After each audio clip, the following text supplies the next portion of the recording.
everybody. This is Kiwi Hooper Podcast. Welcome. I'm here with... Tayla Dalton and Maia Jones. So, Tayla, obviously you had a busy summer with the Dolphins. What was the most valuable lessons that you learned from that tour? Yeah, I mean, it was just an amazing experience to be around the veterans of the game. I mean, the likes of Stella Beck, Penina Davidson, you've got Talia, and then getting to play alongside my best friend Charlize, you know. I learned so much from them both on and off the court, and just that you're so much more than just an athlete, you know. It's hard when you're on the road traveling around the world, and sometimes you get so caught up in the moment, and college basketball is be all and end all, and they're like, no, like, come back, play for your country, and it just makes you love the game. It really does. So yeah, I had an awesome time. My next question is for you, Maia.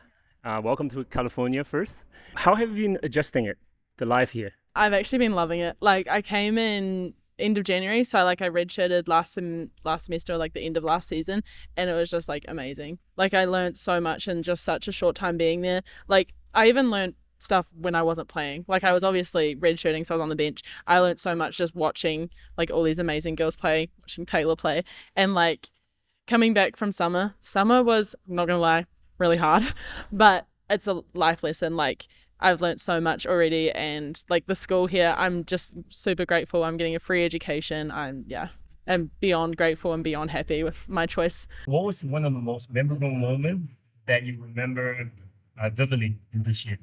There's been a few, but definitely just having that Dolphins jersey on, and at the Asia Cup when we played against Korea, that was kind of the game we needed to get us a step closer to the Olympics. And, you know, we put everything into that game, and then getting back into that locker room afterwards, and you're splashing Guy Malloy with water, and everyone's all coming together, and just knowing that we've made the Olympics in Paris a reality. So that's probably the highlight of the year so far. What was one piece of advice that you offer Maia when she comes to St. Mary's? So when she was like trying to make her decision at the start, you know, I did everything in my power I could to get Maisie here.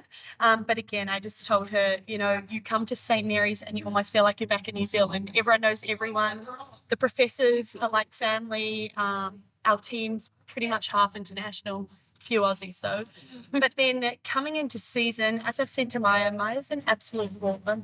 So on the court, just believe in yourself, have confidence.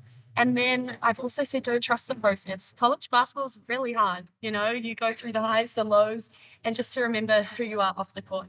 And Maia's an absolute superstar. She's my little sister, and we have a good time off the court too.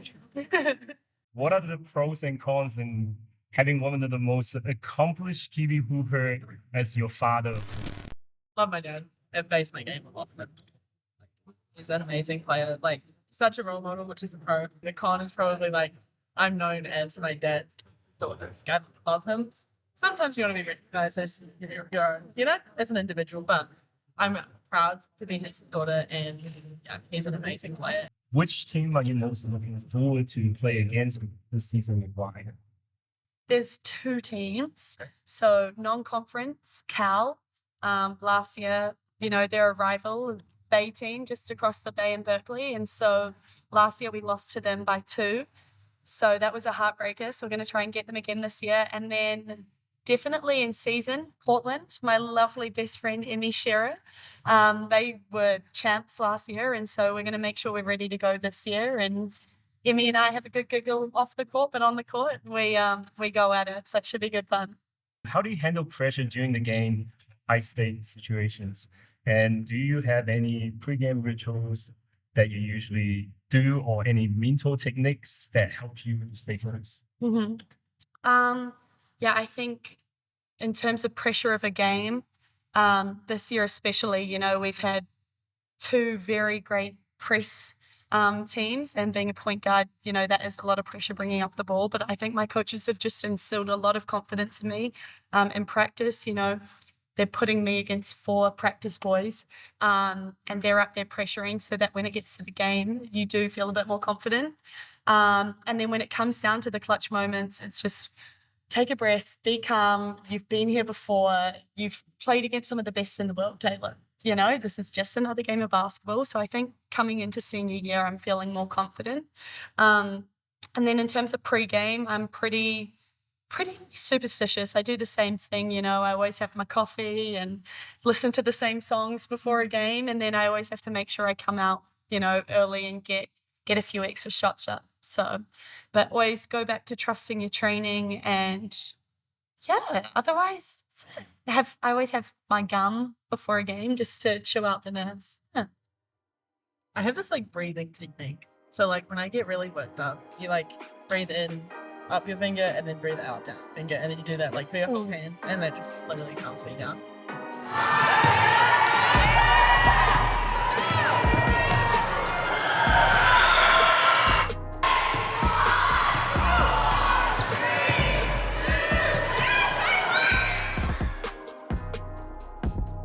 Ready for the fun part? Yeah. Okay, great. So these questions are for both of you. Obviously, see how well you know each other as a teammate. Right? No pressure, no pressure. You have to point to the person that fits the profile. Okay? And if it's you, you point at yourself. Okay. Okay, great. So first questions. Who wakes up earlier? Early riser, night owl. Great. Who's a better cook? All right. From the same page. Who is a healthier eater? Hey. Now the next one. Who can do more push-ups? It's okay, she's got a lot better. All right. Okay. Next one. Who can do more pull-ups? Wow. But that's in the whole team too, so that's not Maia. Who can shoot better threes? Maia. So the best teacher. Who is better at karaoke?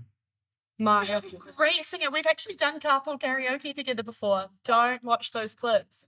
Pick any 5 hoopers to assemble a team to play winner takes all 5-on-5 $1 million basketball tournament. So my PG, Sue Bird, I think she's an absolute rock star. You've got to put Steven Adams in there. Steph Curry, I'm sorry, like, I need a shooter on my team. I'm not putting myself in there. I think I'll be on the bench, you know, cheering my people. That's 3. Who do I want as my 2 in my format? This is tough. Do you know what? I'm going to put Charlize at my 2. She's about to go to the WNBA. You're marking my words right here. Do you know what? I'm actually going to put another Kiwi female in there because I think they need a bit more hype. And Tara Reid, if you're watching her in the WNBA right now, why wouldn't you put her on a team? So that's my 5 right there. I think I would have to put my father. Yes. Have to. He can go as a 2. And then I'd put Steph Curry as Jokic. Oh, yeah. He'll be 5. I'd actually put Caitlin Clark. Yep. Okay. Oh, Like, yeah.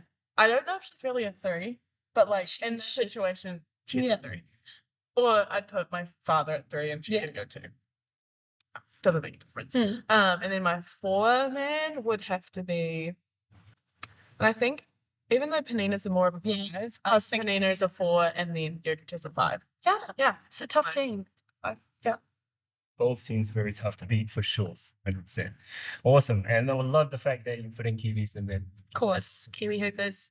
Absolutely. My dad would get mad. You're going to get some phone call and text if you don't put them in. Who is the most famous person in your phone contact?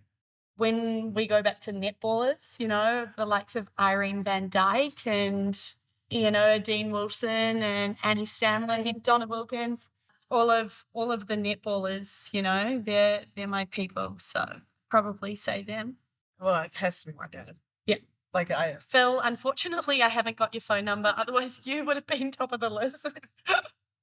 Would you recommend another Kiwi hooper that you would like to see us interview next? And before you answer the question, you need to be able to help us out together.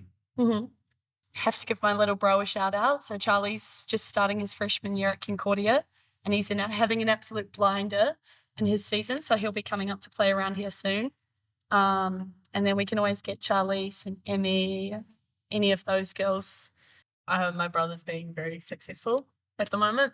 And my sister, she's like a bowler as well. And they're coming over in January. Hit 2 birds with 1 stone. Yeah. Two birds with Those 2 birds. Yeah. Yeah. Got it. Like, Got it. Tell the people one reason why they should follow Kiwi Hoopers on social media. I mean, You're an absolute legend here. I think it's Kiwi Hoopers allows you to see what everyone's doing around the world, especially with college basketball. And, you know, in little old New Zealand, we've the Tauihi League now is doing great. We've got our New Zealand NBL, but some of the stuff that our Kiwis are doing around the world is bloody impressive. And so Kiwi Hoopers is a page and podcasts and interviews that allow us to see how great our country's basketball players are, and, you know, we're on the rise. Just gonna just say whatever. She's just like all of that. She basically covered it all, but yeah, follow Kiwi Hoopers.